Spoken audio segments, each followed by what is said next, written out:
Welcome to another unboxing video from theplayersaid.com. My name is Grant. I just got this off of Kickstarter. We backed this about a month ago from Compass Games. Death in the Trenches, The Great War 1914 to 1918. And this is a second edition copy of this game. This game is designed by R. Ben Madison. He typically does solitaire States of Siege series style games, but this is a strategic level two-player World War I game that looks frankly really awesome and is really highly spoken of. That's why I was interested in getting it. This is a 2-inch box, one of their really sturdy 2-inch boxes. Really nice. Here's the back of the box, just to look kind of at the map. Here on the side, complexity is medium. Playing time, 8 hours for the campaign game. High solitaire suitability, 520 counters, and just one 34 by 22 map. So it's designed by Ben Madison and Wes Ernie. Sorry, I didn't mean to omit him. But yeah, this one won a Charles S. Roberts Award many, many years ago. I think it came out about 10 years ago. So really looking forward to this one. Let's go ahead and crack the box open and see what's in it. So this one, bunch of six-siders. They are sealed for freshness in this bag. That's a joke between Alexander and myself. So here, let's first pull out. We have the player aids, and this is a battle board. So I'm not really sure how this works, but it does have the battle procedure listed out fairly detailed here on this play aid. So you're going to keep this out and then use it often. And it looks like it uses some form of an attack defense matrix for the procedure. As you can see, there's attacking forces, whether it's a spearhead, target sector, defending forces behind the lines, or defender trench level. So that's found in the rule book. And then here, looks like you display the hits. I'm not really sure how that works, but that's one of those play aids. The next play aid here is the special events, single-sided play aid, but it has all of the different events that might happen throughout the game. I don't know if they come up because of cards or if they happen in a turn, etc. But they're listed and have some detailed information about each of them. They also have some rules references, like here for gas, it says see rule 8.6. And those are Entente power special events. Here's another battle chart. I mean, anytime you see something in a game that has bloodbath result, that's just really interesting, even a backfire. So we'll have to see how this game plays out, but that's a single-sided battle chart. Really looking forward to that. Interesting. Full color too. Here are the central power special events. Very similar to the Entente powers, just with different names and probably different functioning events. Here is kind of is this a two-play? Looks like it's the same thing. Oh, okay. So yeah, this is kind of a turn track and a way to track your various units, economic points, obliterated units, different things. I'm not sure that this might be victory points on the bottom, but there are two of these. So you can see there's one here for the Entente powers and the other here for the central powers. You can see that listed there at the top. Division limits it talks about, so maybe you can't have more forces than that. Anyway, really nice bifold aids here that are going to be used to track different things throughout the game. Really nice quality on those pieces of cardboard. And the counters are pre-rounded.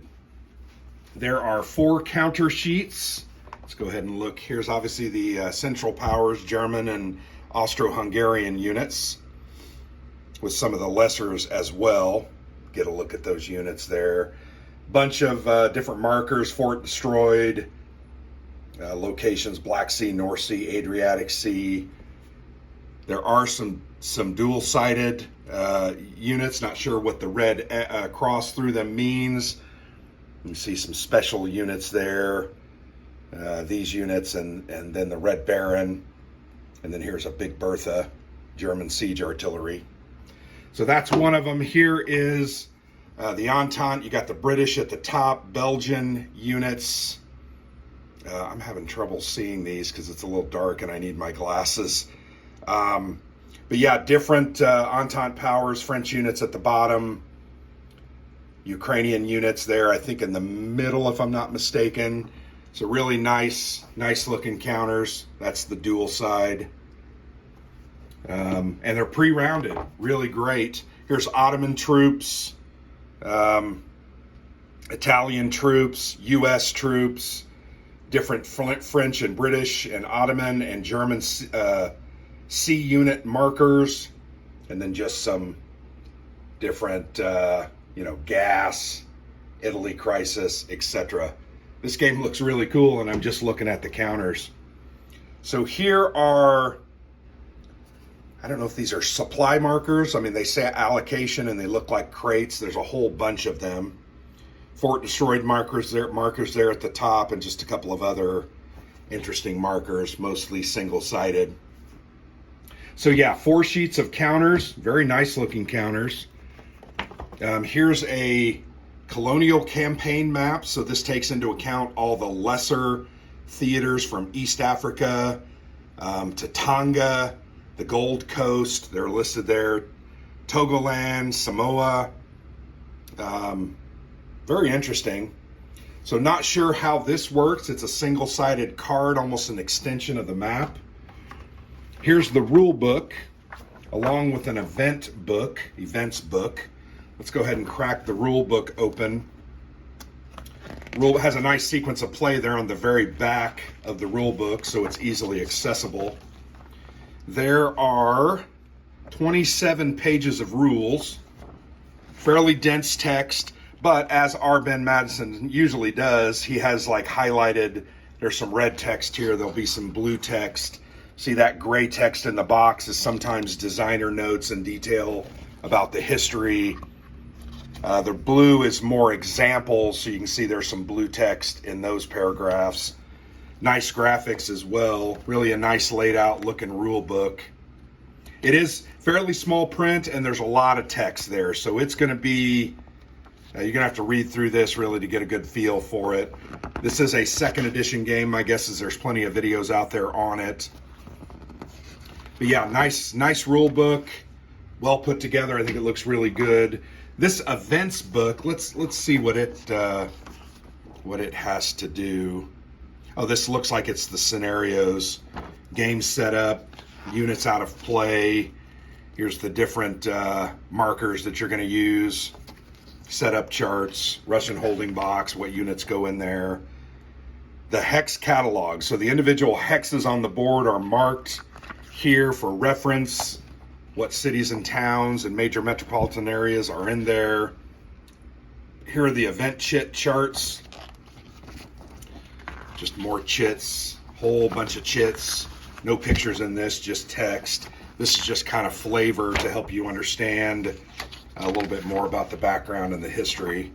Always well done, nice touch, makes games, I think, that much better. And finally, let's go ahead and get to the big mounted map. That's a big map. It's going to be big, I can tell. And it looks really nice, too. Mounted maps are always nice. They do make the boxes fill up pretty quickly. It's a 2-inch box, and a lot of that is the map. So my guess is having counter trays in this one's going to be really hard because they won't be able to fit in the box. So let's look at the bottom portion of the map first. You can see the name of the game. Turn record track here, very clear text. Love the background, the black background accent. Really sets off the other parts of the map really well. Beachhead boxes here in the bottom left. Push that up a little bit so you can get a better look. Air and naval supremacy boxes with rule references. That's good. Minor forces reserve box, units out of play box, gas effectiveness. That's interesting. Entente and Central Powers. And then U.S. reinforcement schedule. Here's also a look, an inset map about India, North and South India. Bottom half of the map, obviously, this is the eastern part of the Mediterranean. So you've got Egypt, Libya is here, so North Africa. You have the Arabian Desert, Mesopotamia, Armenia, the Ottoman Empire seat there. Persian Gulf's down here, and then you have Russia, Ukraine, Russia, Finland at the top of the map. Let's go ahead and, I'm going to go ahead and fold those up and kind of drag it down so you can get a better look. But Black Sea, Ukraine, Russia, there's Finland at the top, Sweden and Norway up here, the Atlantic Ocean, North Sea and Baltic Sea. Obviously you have Great Britain, France, Germany, Poland, Austria, Hungary, and then the lesser Italy, Serbia, Romania, Bulgaria, Macedonia, Greece, etc. Really nice looking map. I like there's kind of a texture on the ocean tiles or the hexes just to make them stand apart. There's also some different types of colorization in those hexes. I'm assuming that means terrain or different thing. There's a snowflake marker in the Alps, probably to denote difficult to pass in certain seasons or certain turns, whatever it might be. Really great looking map, very functional. I think those counters, let's go ahead and pop a couple counters and just throw them on there just to see how they're going to look. I'll get a couple Ottoman units. And I got a couple Ottoman units here stacked. I think those are going to look really nice. Definitely stand out. I like the look of this game. So yeah, this is a second edition of Death in the Trenches. When I saw it come out, I thought to myself, this is a game that I definitely want to get because I've heard a lot of good things about it.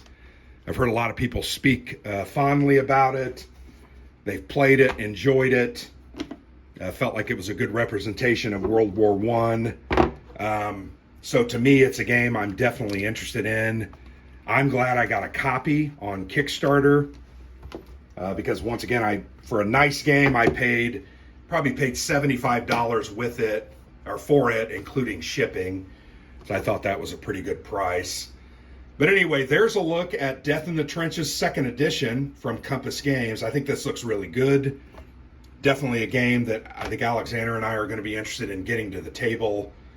Hopefully by the end of this year, we've got about 25 games we need to play here in the next 4.5 months, and it's gonna be tough to get it all done. But we will definitely get this one ready to play and hopefully play by the end of the year. So thanks for watching. I've been Grant for the Player's Aid.